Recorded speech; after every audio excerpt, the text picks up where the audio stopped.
Kali ini kita akan bahas critical thinking, bagian pertama yaitu tentang structure-nya. Topik-topik yang akan kita bahas kali ini adalah critical thinking itu sendiri, ada primary values, ada framework, issue, conclusion, reason dan evidence, serta argumen. Apa itu critical thinking? Yaitu kemampuan untuk mengevaluasi yang didasarkan dengan cara 3 hal, yaitu bahwa kita paham atau kita aware bahwa ada hal-hal atau critical questions yang saling berhubungan, yang akan kita gunakan. Kemudian yang kedua, kemampuan untuk menanyakan dan menjawab, critical questions ini, pertanyaan-pertanyaan kritis ini dengan tepat, ya kan. Kemudian yang ketiga, secara aktif menggunakan, critical question ini, ya kan, atau berkeinginan secara aktif menggunakan critical question ini. Sehingga ketika kita mendapatkan informasi, kita tidak hanya menyerap, kita tidak hanya langsung menerima, tapi kita menanyakan critical questions atau pertanyaan-pertanyaan, sehingga kita bisa memahami atau menguji, informasi yang kita terima tadi. Karena di masa sekarang ini, kita tahu bahwa masalah yang terjadi itu adalah bukan kurangnya informasi, justru begitu banyaknya informasi, sangat banyak informasi, kita tidak bisa menyaring mana informasi benar, mana informasi yang salah. Pendekatan bahwa semua informasi itu adalah benar dan kita harus menerimanya itu barangkali tidak tepat untuk masa sekarang ini, sehingga kita harus menerapkan critical thinking ini, ya kan. Atau dalam ringkasnya kita hanya bisa bilang, menanyakan, eee, pertanyaan yang tepat. Nah, apa aja pertanyaannya? Biasanya ya bermacam-macam sesuai dengan, eee, spesifik objek atau spesifik topik yang, dihadapi. Tetapi untuk memahami secara general ada beberapa pertanyaan ini yang bisa kita lihat. Pertama untuk memahami strukturnya dulu, eee, apakah isunya, apakah konklusinya. Jadi kita harus tahu mana yang isu, mana yang konklusi, atau mana yang simpulan. Kemudian simpulan tadi didasarkan atas reason atau alasan apa, ya kan. Kemudian adakah asumsi-asumsi yang mendasari, alasan tadi. Itu pertanyaan tentang struktur. Kemudian yang kedua, bagian kedua adalah pertanyaan tentang kualitas dari argumennya itu tadi.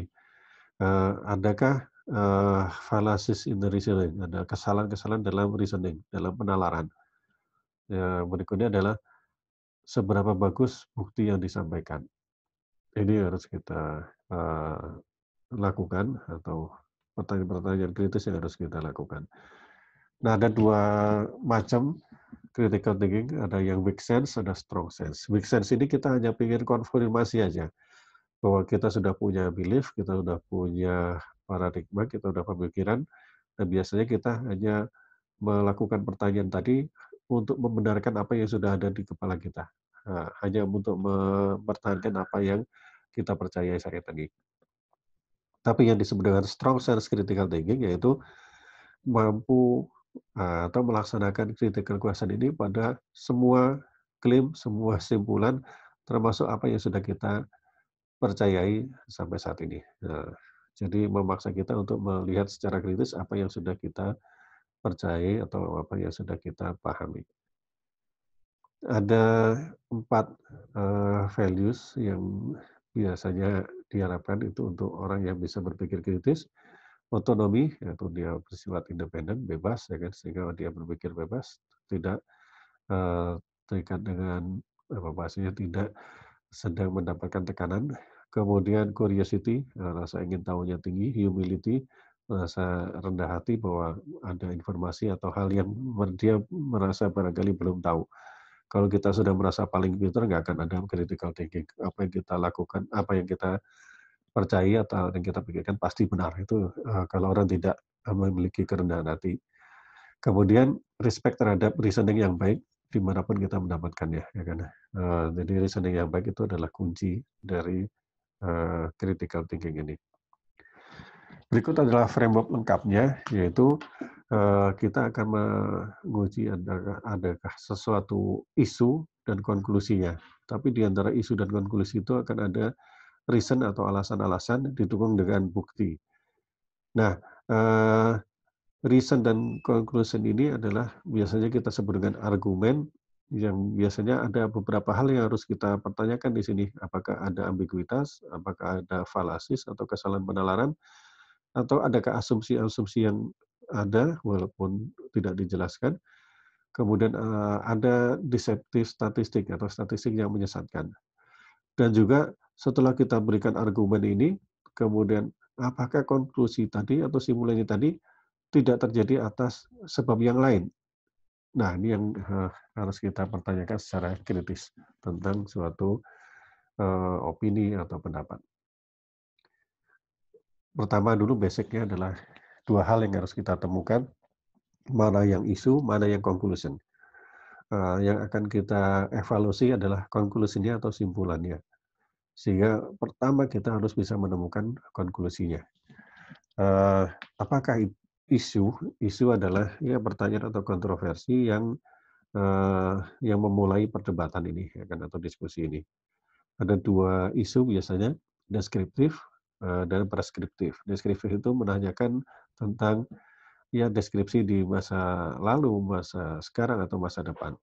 Kalau preskriptif, apa yang harus kita lakukan? Nah, jadi kalau deskripsi hanya mendeskripsikan, tapi kalau preskriptif sudah apa yang harus kita lakukan.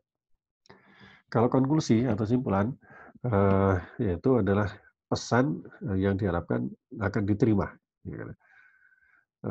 Cara mencari konklusi, ya kan. Yang pertama, kalau kita bisa tahu isunya, ya kita pasti tahu konklusinya. Tapi seringkali isunya tidak muncul di sana sehingga kita langsung ke konklusinya.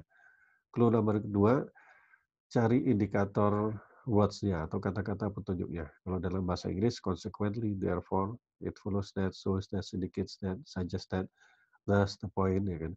Prove that, atau macam-macam. Kalau di bahasa Indonesia barangkali sehingga, maka, kemudian, jadi simpulannya, atau apapun ya.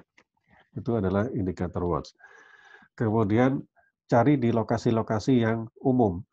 Biasanya di paling depan atau di paling belakang.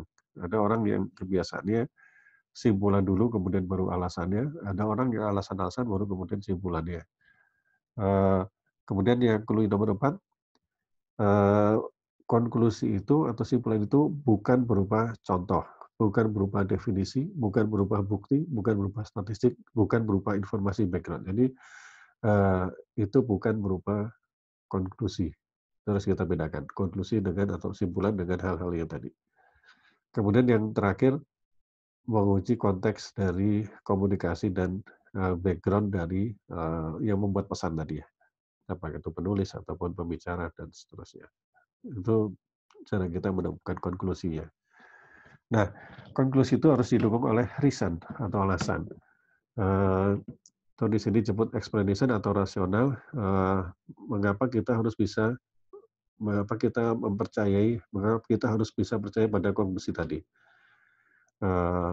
Biasanya kalimatnya adalah ini karena itu, ya kan.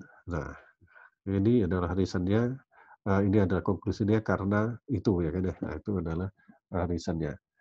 Atau kita bisa temukan indikator words juga, as a result of, because of the fact that, is supported by, dan seterusnya dalam bahasa Inggris. Dalam bahasa Indonesia disebabkan oleh, ya, gitu kan. Ini adalah studi ini menunjukkan bahwa, ya kan, alasannya adalah, gitu kan, itu adalah reasons. Kemudian yang berikutnya, reasons ini harus didukung oleh bukti atau evidence di sini. Evidence itu harus kita yakin merupakan fakta yang menunjukkan bahwa reason ini adalah benar. Jadi evidence itu harus berupa fakta ya. Fakta yang menunjukkan bahwa reason saya ini benar. Nah, alasan dan konklusi atau reason dan konklusi tadi itu merupakan suatu argumen. Nah, ini harus kita pahami. Jadi awalnya tadi adalah ada isu, ada conclusion, kita harus cari isunya dan cari conclusions. Kalau isunya tidak dijelaskan secara spesifik, kita cari conclusion-nya. Kemudian kita cari reason-nya. Conclusion nggak bisa dipercaya begitu aja kalau tanpa ada alasannya. Kita harus percaya bahwa alasan ini sangat masuk akal agar kita bisa percaya pada conclusion-nya. Nah, alasan ini dengan conclusion-nya, reason dan conclusion itu merupakan argumen. Argumen ini atau reason secara spesifik harus didukung oleh evidence atau bukti atau fakta yang menunjukkan bahwa reason-nya ini adalah benar-benar terjadi. Nah, framework keseluruhannya adalah seperti ini, tapi untuk kali ini kita berhenti sampai di sini, ya kan. Eee, yang perlu diingat bahwa untuk menulis atau berbicara kita harus bisa memberikan suatu hal-hal yang akan meyakinkan orang. Caranya, eee, questions-nya itu harus jelas dan interesting. Kemudian konklusinya itu harus eksplisit dan spesifik, atau fokus ya kan. Kemudian, conclusion tadi harus didukung oleh reason dan evidence, harus didukung oleh alasan dan bukti yang menurut orang itu sangat meyakinkan. Menurut banyak orang itu meyakinkan. Jadi kalau kita berargumen tapi tanpa alasan dan bukti yang meyakinkan, maka tulisan atau pembicaraan kita menjadi tidak bisa dipercaya oleh orang. Kemudian konklusinya tadi harus benar-benar menjawab isu atau pertanyaan yang kita ajukan di awal tadi. Kemudian yang terakhir yang barangkali penting, kita harus yakinkan bahwa konklusinya tadi gampang untuk ditemukan oleh pembaca atau pendengar.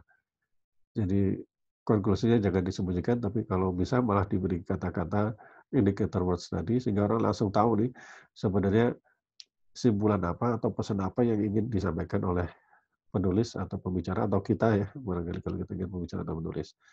Sehingga, eee, untuk kejelasan biasanya resepnya adalah seperti ini, gunakan indicator word, ya kan tadi, eee, topiknya menjadi topiknya harus fokus, kemudian reason-nya harus secara jelas itu mendukung konklusi kita, dan kemudian terstruktur. Jadi esai kita itu terstruktur jelas itu ya, mana yang mana, sehingga pembaca menjadi jelas, gampang untuk mengidentifikasikan strukturnya, sehingga bisa segera untuk, yakin akan, kesimpulan kita. Demikian bagian pertama dari critical thinking.